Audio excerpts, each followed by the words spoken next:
A low energy building depends on orientation, and we'll see in a moment that actually people in the 18th and 19th century knew this well, although we seem to have forgotten it in the 20th and 21st centuries.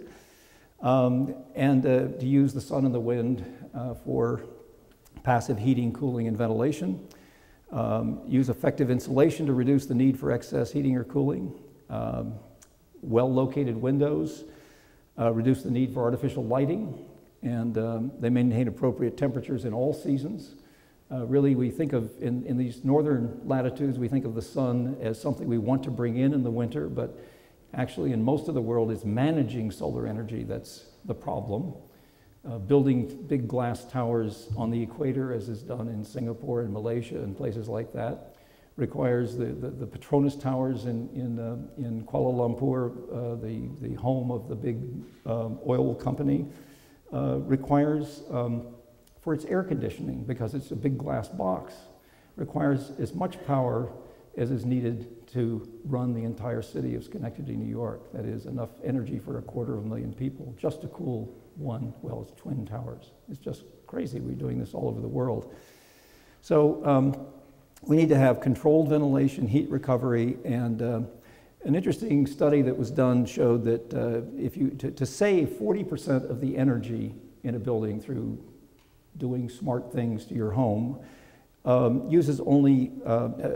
requires only 1/5 the cost of actually supplying that energy. So it's cheaper to save energy by a lot than it is to produce energy.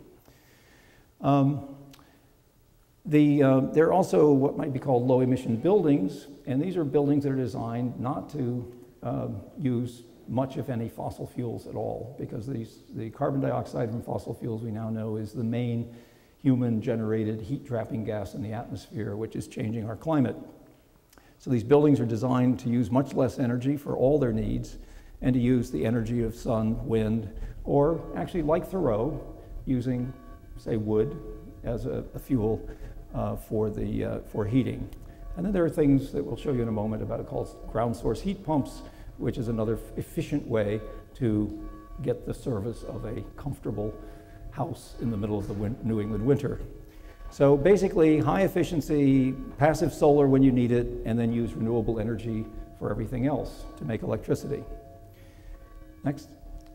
This just to show you where we are. These bars represent the total amount of energy. The red is for heating, the blue is for hot water, and the green is for electricity for buildings in Europe per square meter, but per square foot. And you'd be interested to know that the average American house uses twice as much per square foot as that left-hand bar in Europe does. Then our houses are twice as big as theirs are on average, and so we use typically 4 times as much energy in our homes as the average European does. And we're talking about Germans, we're talking about Dutch, Danes, Swedes, who live in a very cold climate. And each of the lower bars represents an evolution through the 1990s of more efficient homes, leading down to this one on the bottom, which uses only 1/10 as much energy, the so-called passive house in Germany, 1/10 as much energy as the average house in Europe. So it's amazing what can be done. And there are now about 7,000 or 8,000 of these passive houses that have been built in Germany, and it gives us some interesting insights. A zero net energy building is the kind that we built because we decided, everybody says, oh, great, you've got solar panels, you must be off the grid. And there's a certain romance to that. None of us likes the utility, right? I mean, these are people we'd rather not have to send money to every month. They're just unpleasant about it. And the amounts they charge us are just outrageous. And there are all those little charges I never understand that are on my bill, and it'd be better off without them. But it turned out, as we discovered, that if we were to do that, we would throw away about 1/3 of the solar electricity we generated, because think about it. It's a sunny July day. The batteries have been all charged up. The sun is still shining. I'm still generating electricity. What do I do with it? I have to throw it away. And that seemed almost, well, it wasn't illegal, but it seemed sinful, perhaps, wasteful, in a sense that I think Thoreau would have appreciated. We can't waste all this that we've just put together. So we connected up to the wires that run down the street, And when we're producing more electricity than we need, we sell it to them, and it goes to my neighbors. And so they get to use solar electricity. During the winter and at nighttime, when we're not producing enough, we draw from the grid. We draw the electricity from the wires at the street. And over the year, the house is designed and the panels are designed to produce at least as much energy, and hopefully more, than we consume. So it's called zero net energy rather than being zero energy. I mean, actually, no building can be zero energy because we all need energy for something. So we decided to build a home that would fit within the norms of the 21st century for comfort and convenience. We could have decided to build a survivalist kind of structure like Thoreau did, and there are people who do that, and those people's reward is awaiting them at some point in the grand scheme of things, I'm sure. At the other end of the spectrum seems to be the building of the 10,000 square foot trophy house on which some solar panels are put, and this is claimed to be a greenhouse, and we didn't like that model either, and besides, I don't have enough money to build a 10,000 square foot, and I would lose Margot somewhere in the house. I didn't want to do that either. So we had to make deliberate decisions about the house affected the landscape and the local and global environment. So, Margot?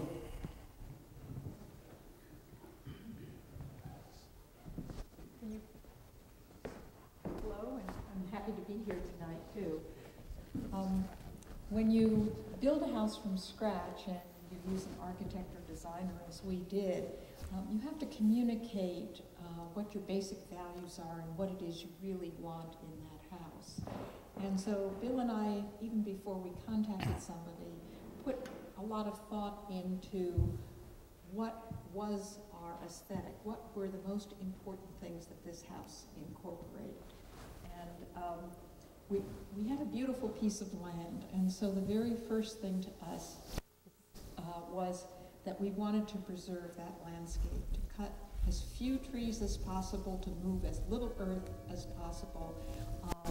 It has a pond on it. We wanted to be far enough away from the pond to be sure that there wouldn't be any erosion into the pond, any contamination of the pond water. And we also wanted to leave enough space between us and the pond because it attracts wildlife, and we wanted the wildlife to feel free to wander back and forth across our, I guess you would call it front lawn. And that's a view of our land. Well, our water, anyway. Water, yeah. The second thing we wanted to do, and this is very much a 21st century aesthetic, was to use as little energy as possible and to reduce our fossil fuel use and to use as much renewable energy as possible. Renewable energy is hard to come by, and so the first thing you have to think about is using very little and then supplying that little that you need with renewable sources.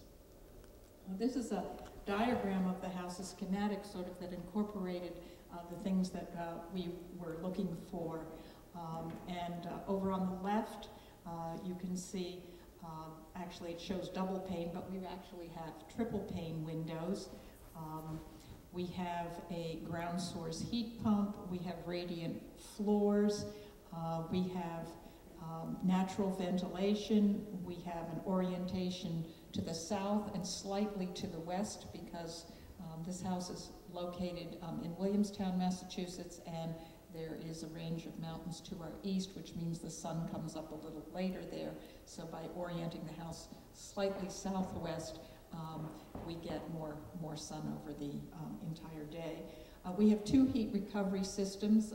One is the ventilation system, which extracts the warmth from the outgoing air and uses it to preheat the incoming air.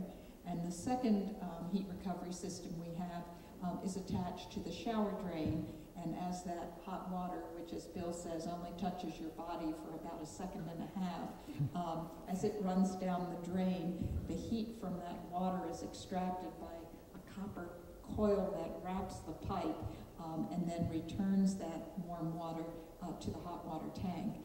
When we're taking a shower, you can feel it kick in after a few minutes, and you have to turn the shower down a little bit because the water, in fact, is warmer because the incoming cold water has been preheated by the hot water that was going down the drain. I think and of course the solar panels there on the roof, which generate the electricity. The house is run completely by electricity. That is the ground source, heat pump, ventilation systems, the heating of the water for the radiant floor, so on and so forth. So these solar panels are energy generation, and then it feeds the various systems, including appliances and lighting for the house. We also wanted to meet our functional living requirements with a modest footprint, and the footprint isn't as modest as it could have been, but at 2,200 square feet, we feel at least it's reasonable. We wanted to be able to, we have lots of friends all over the world, especially because of Bill's work and sabbatical leaves that we've had in foreign countries. When people come, we like them to stay for a while, and we want to provide space for that, as well as for our grown children and grandchildren who come to visit from time to time as well. No matter what you try to do, the horror is the day that the construction equipment arrives. As you can see, we've cut a relatively narrow path through the woods to get it in, but in fact, there is some destruction which occurs before construction. Here's just another view of digging for the foundation. I guess at this point, the concrete had already been poured.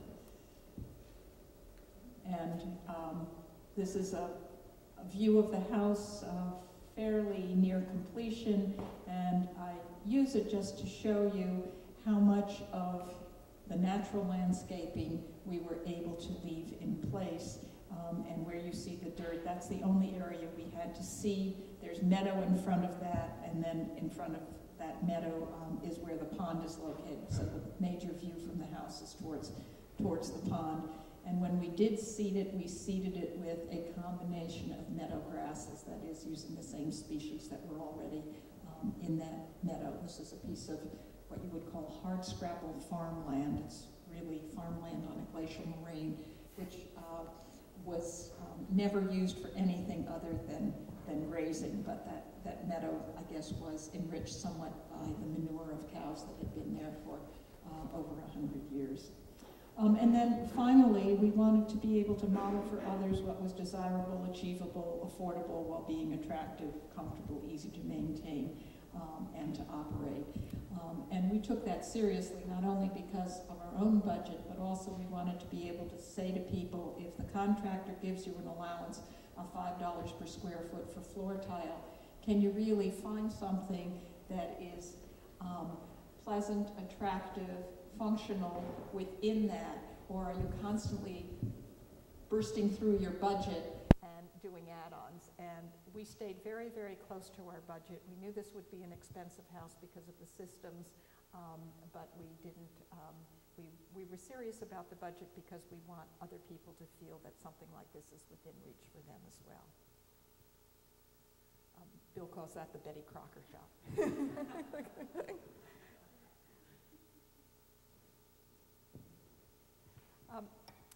There are a number of things we did which in building this house, which are things that were traditionally known in the building trades in the 17th, 18th, and 19th century in the United States, and things that we seem to have forgotten with the advent of central heating and artificial lighting. One of them is how the house is sited and where you have the predominant amount of glazing. In this particular climate, and that's not for the equator, and people who in Kuala Lumpur are hiring architects from the Netherlands or in Dubai hiring architects from Germany are crazy, because the requirements are different. Just because you love those glass towers, they don't belong there. But in New England, 50%, 55% of your glazing should be on the south side. And a very small amount, 10, 15% of your glazing on the north side, and then equally split between east and west. As I said, we have a little bit more west sun than east sun, and we adjusted for that.